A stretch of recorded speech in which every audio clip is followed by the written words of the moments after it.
Kainan na tayo guys. Ayun na.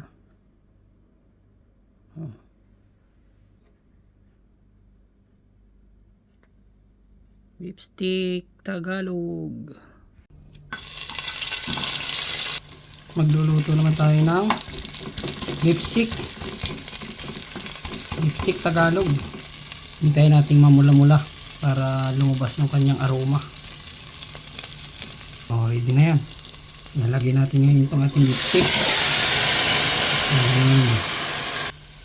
Itong ano na to, beef stick na to, minarinate ko na yan. Sa nilagyan ng isang lemon, lagyan ng paminta, saka garlic powder para magkaroon na siya ng lasa. Ngayon lulutuin natin siya dito ng low flame matagal para talagang lumabas yung kanyang katas. Lagyan natin ng paminta, pampasarap yan, pampawala din ng amoy. Tapos lagyan natin ng lemon. Yan na magpapalasa sa kanya. Halo-halo lang.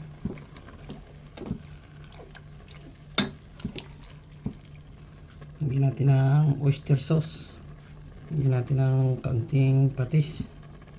Kubiran mo lang yan. Yan na.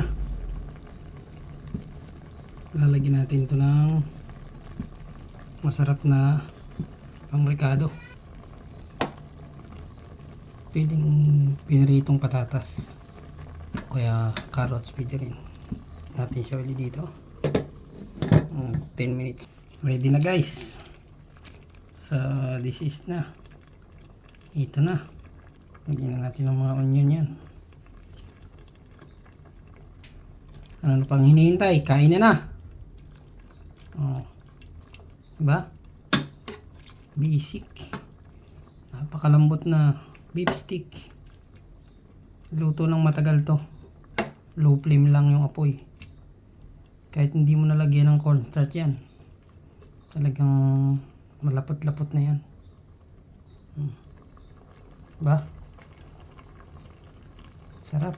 Tikman nga natin. Panalo na.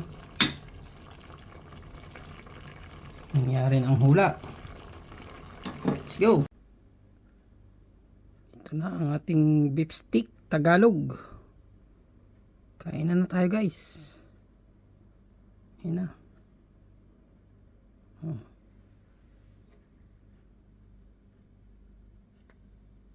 Beef stick Tagalog.